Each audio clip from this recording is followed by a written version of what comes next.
맥주 감사절을 맞이해서 사랑하는 성도 여러분, 다시 한번 잊어버린 하나님의 은혜에 대한 감사를 회복하시기를 바랍니다. 우리는 1년 365일 하나님의 은혜로 사는 줄 믿습니다. 그 은혜를 잊지 말고 다시 한번 기억하고 새롭게 하기 위해서 봄과 여름과 그리고 가을에 3대 절기를 지키게 한 것입니다.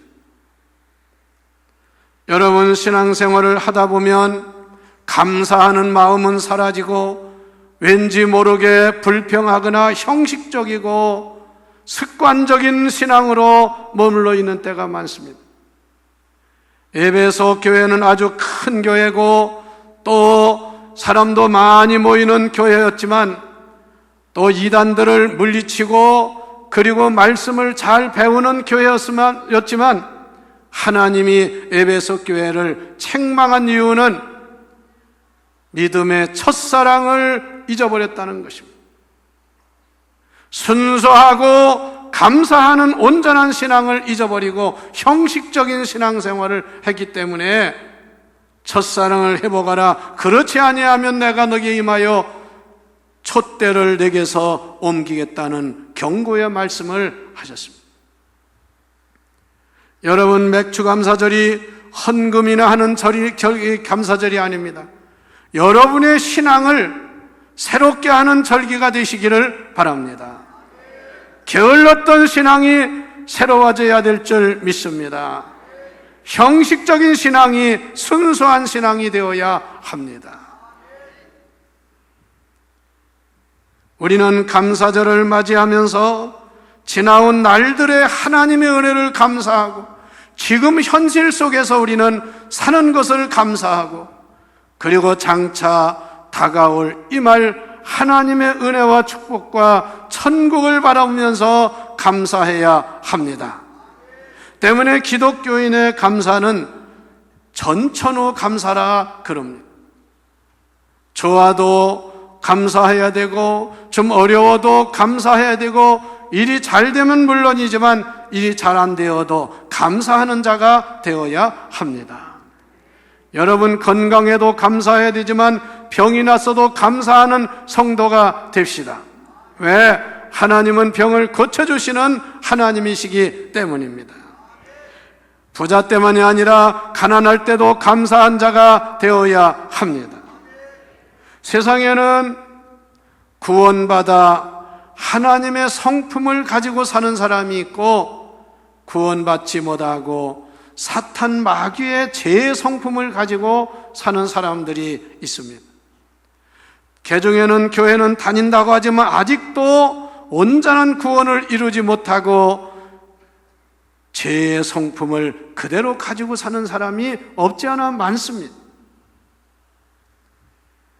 여러분, 타락한 인간의 그 죄의 성품은 뭐냐? 크게 말하면 두 가지인데 첫째는 교만이라는 것입니다.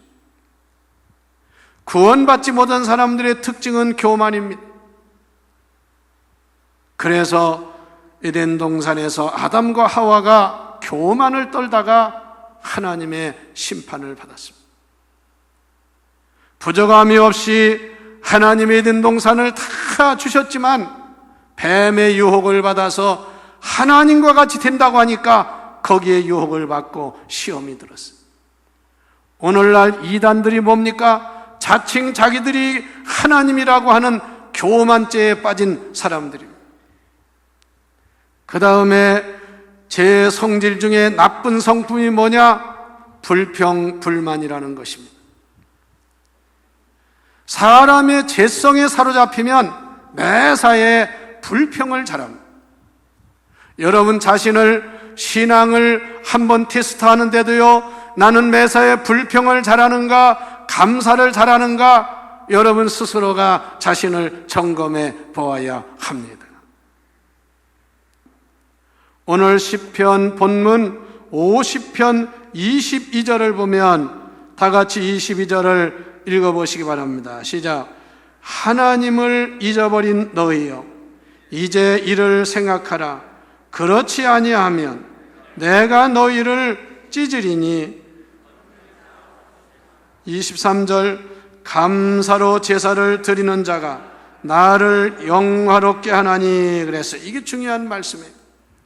다 같이 감사로 예배를 드리는 자, 감사로 제사를 드리는 자, 하나님을 어떻게 한다고요?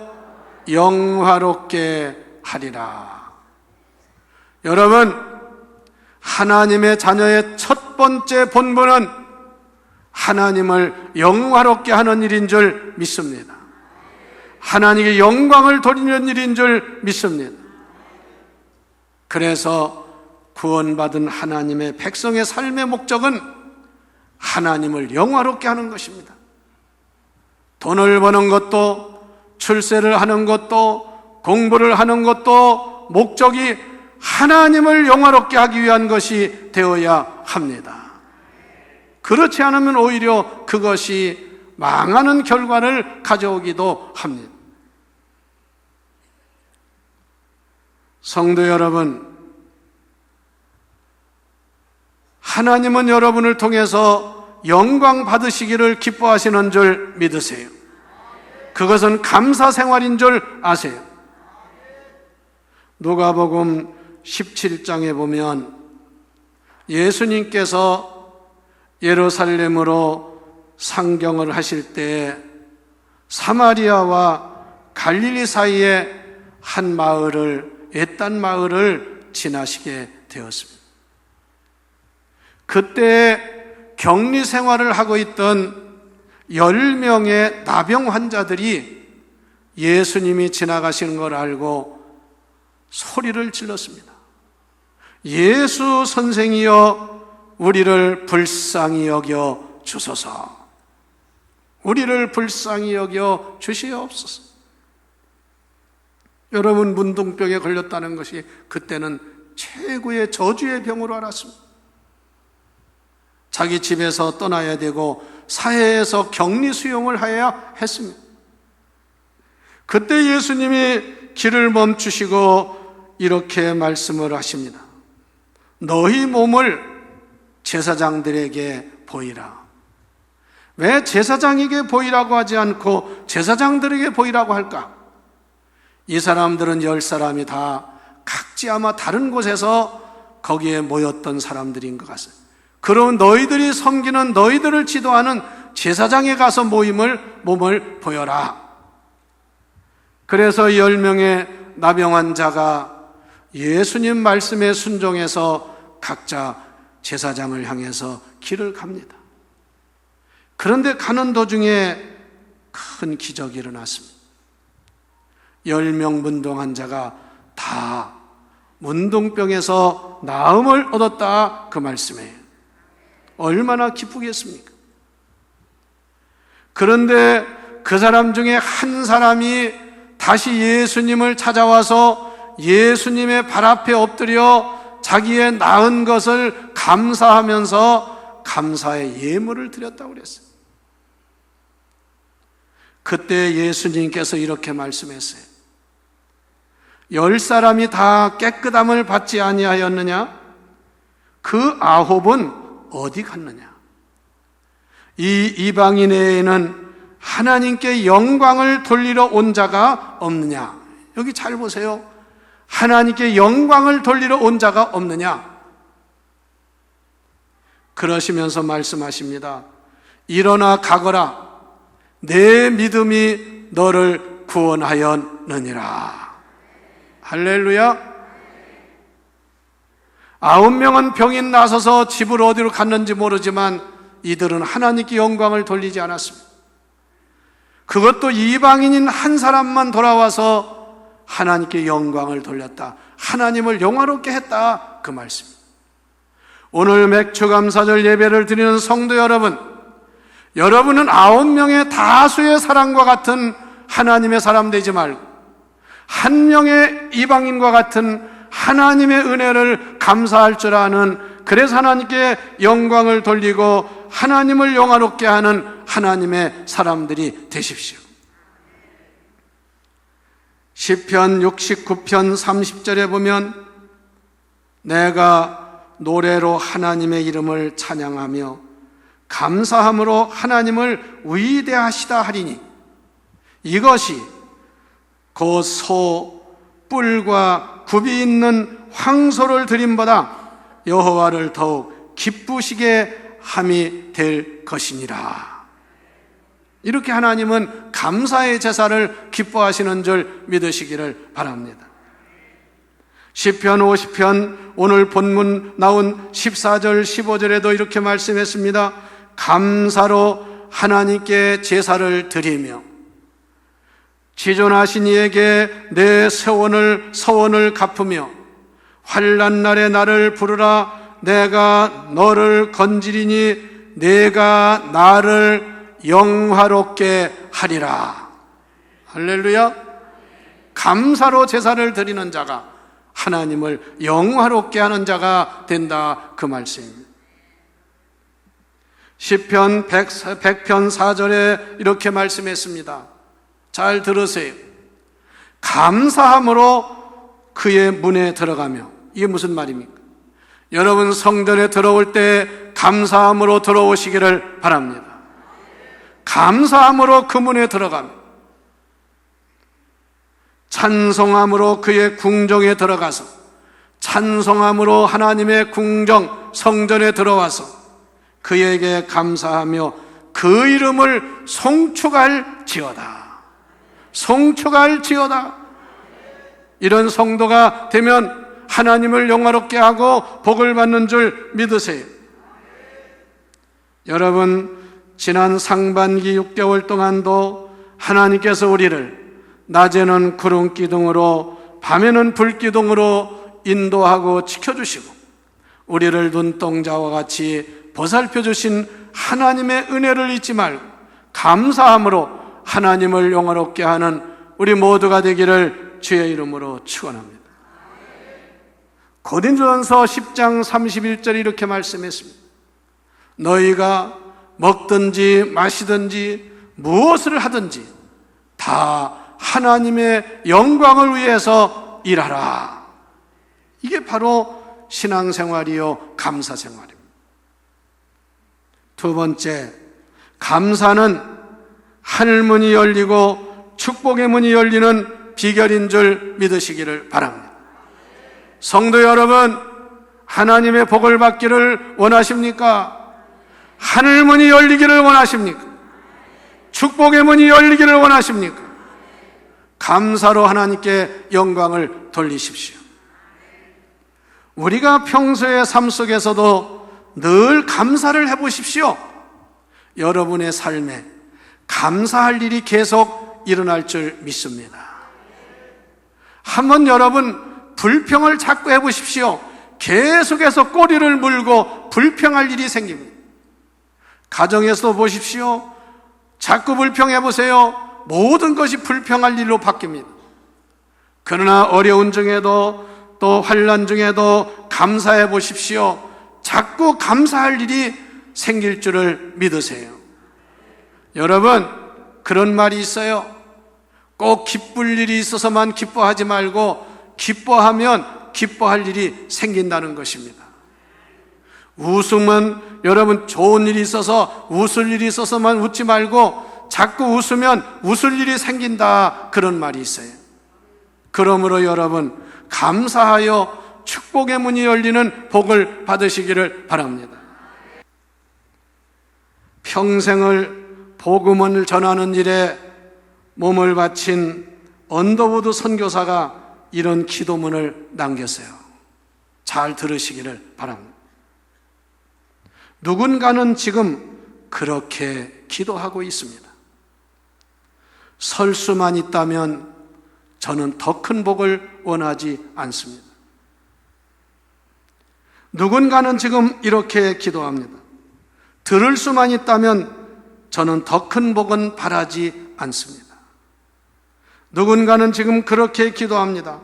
말할 수만 있다면 저는 더 큰 복을 바라지 않습니다. 누군가는 지금 이렇게 기도합니다. 볼 수만 있다면 더 큰 복을 바라지 않습니다. 누군가는 지금 그렇게 기도합니다. 살 수만 있다면 저는 더 큰 복을 바라지 않습니다. 놀랍게도 누군가의 이 간절한 그 기도하는 기적이 지금 우리는 날마다 경험하며 날마다 누리면서 살지 않느냐 그 말입니다. 여러분 설 수 있지요? 여러분 들을 수 있지요? 말할 수 있지요? 볼 수 있지요? 하나님의 은혜 감사하는 자가 되시기를 바랍니다. 세 번째는 감사하는 자는, 감사하는 생활은 우리의 삶에 기쁨과 행복을 가져오는 줄 믿습니다. 여러분 감사를 자꾸 해보세요. 이스라엘 백성들이 노예 생활에서 해방되기 얼마나 감사해요. 여러분 노예 생활에서 출애굽했다는 것이 얼마나 감사하냐고. 그런데 노예 생활에서 출애굽을 하고 바로 홍해를 만나니까 온갖 불평을 다 하지. 기적으로 홍해를 건넜을 때 하나님 찬양하고 기쁘다고 하더니 광야 생활에 들어가니까 또 어려움이 있으니까 물이 없으니까 또 불평하지. 계속 조금만 어려움만 있으면 불평하는. 심지어 뭐라고 했냐면요, 이렇게 말했어요. 애굽에 장사 지낼 곳이 없어서 우리를 여기까지 데리고 왔냐? 이건 아주 그냥 극단적인 말이죠. 모세는 출애굽의 지도자가 되지 않기를 원했고 못하겠다고 했지만 하나님이 세워서 갔는데요, 모세를 향해서 온갖 원망을 다하는. 여러분 그래서 결국은 광야 생활을 하고요, 그들이 하나님 약속하기는 광야를 거쳐서 영적인 영원한 젖과 꿀이 흐르는 가나안 땅에 들어가기로 약속이 된 백성인데 결국은 광야 생활 속에서 불평불만하다가 이스라엘의 1세대는 하나도 못 들어갔어요. 다 죽었어요. 그리고 여호수아와 갈렙만 가나안 땅에 들어갔습니다. 나이가 많아서 죽은 게 아니에요. 여러분이 정말 영적으로 가나안 땅에 들어가기를 원하고 천국 생활을 원한다면 불평의 요소를 제거하고 감사하는 자가 되시기를 바랍니다. 교회를 이렇게 잘 져놓고 축복을 받았는데도요, 어떤 사람은 그냥 감사하는 사람이 있고 어떤 사람은 그래도 불평하는 사람이 있어요. 여러분이 잘 되고 복을 받으려면 감사신앙을 가지십시오. 오늘 읽은 골로새서 3장 15절 17절에 뭐라고 그랬어요? 15절에 그리스도의 평강이 너희 마음을 주장하게 하라. 너희는 평강을 위하여 한 몸으로 부르심을 받았나니 너희는, 여기 중요한 말씀, 다 같이 감사하는 자가 되어라. Be thankful. 명령이에요. 그냥 감사하라가 아닙니다. 감사하는 사람으로 변화되라 그 말씀이에요. 할렐루야. 여러분 자녀들을 기를 때 뭐라고 합니까? 착한 사람 되라, 부지런한 사람 되라, 열심히 공부하는 사람 되라, 봉사하는 사람 되라, 이런 말 하지요? 성경은 말합니다. 감사하는 자가 되어라 그 말씀이에요. 16절에 또 말합니다. 시와 찬미와 신령한 노래를 부르며 다 같이 마음으로 감사로 하나님을 찬양하라. 마음의 감사함으로 하나님을 찬양하라. 이걸 17절에는 또 뭐라고 했습니까?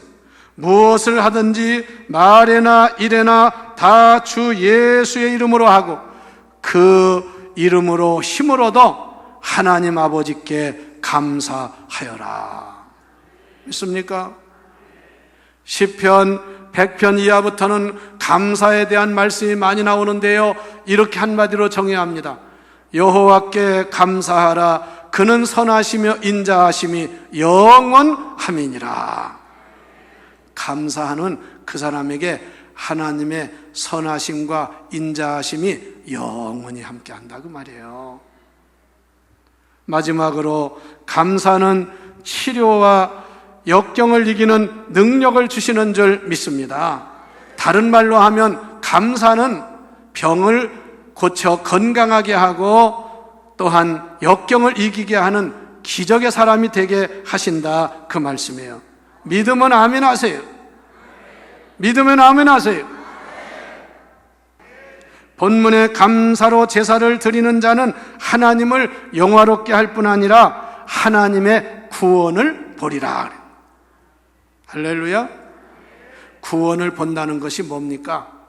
여기 구원이라는 것은 물론 죄에서 구원받는 그런 의미보다는 각종 어려움과 불행에서, 위기에서 하나님이 구출해 주신다, 그 말씀이에요. 그래서 구원이라는 말의 헬라어는 소티아라고 하지요. 영어로 save, salvation이라고 하죠. 그 의미는 뭐냐면요, 건져낸다는 뜻이에요. 멸망의 자리에서 건져낸다는 뜻입니다. 절망의 자리에서 건져낸다, 그 말입니다. 요셉을 보십시오. 그런 환경 어려움 속에 모함을 당하고 감옥까지 가서도 하나님 한 번도 원망하지 않고 감사하더니 하나님이 그를 건져내셔서 위대한 사람으로 세워주신 줄 믿으시기 바랍니다. 다니엘과 세 친구를 보세요. 풀무불 속에 들어가고 그리고 사자굴 속에 들어가면서도 하나님께 뭐라고 기도한지 아세요? 하나님이 능력으로 지켜주실 줄 믿지만 중요한 그 단서가 있어요. 그리하지 아니하실지라도 우리는 왕의 신상에 절하지 아니할 것이며 왕이 먹는 우상의 제물을 먹지 않을 것입니다. 그들은 승리한 줄 믿으세요. 여러분, 세상 사람은 조금만 어려워도 원망하고 걱정하고 불평하지만 우리는 어려울수록 기도하고 감사하는 자가 되어야 합니다. 그래서 환경을 기적으로 바꾸는 성도가 됩시다. 마지막으로 M.J. 라이언이라는 사람이 땡큐스라는 책에 감사가 주는 선물이라는 글을 썼는데요. 여러분들 한번 이 글을 보면서 같이 저와 함께 감사하는 자가 어떤 복을 받는지 읽어보시고, 제가 감사하면 여러분들은 그 다음 일을, 이거 아닙니다, 그 위에 글을 읽어보시기를 바랍니다. 감사하면 여러 가지 좋은 결과가 온다는 말씀인데, 여러분들이 해보세요. 여러분들이 감사하면 제가 읽을 테니까 해보세요. 시작. 기쁨이 넘칩니다. 언제나 생기가 있습니다. 우울증이 치료됩니다. 건강해집니다. 믿습니까? 이면은 제가 하면 여러분 대답해 보세요. 감사하면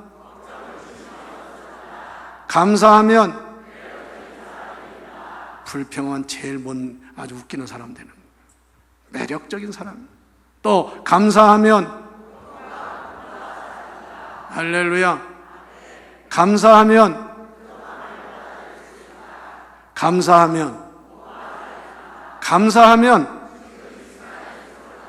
할렐루야. 감사하면 무엇이든지 나누어지고 싶습니다. 믿습니까? 감사하면 모든 생명체와, 여러분 감사해 보세요. 동물과도 통하고요, 식물과도 통하고요, 하늘의 별과도 통하고 서로 연결이 되는 거예요. 감사하면 평범한 일상도 은총으로 받아들이게 되는 줄 믿으세요. 감사합시다. 할렐루야. 기도합시다.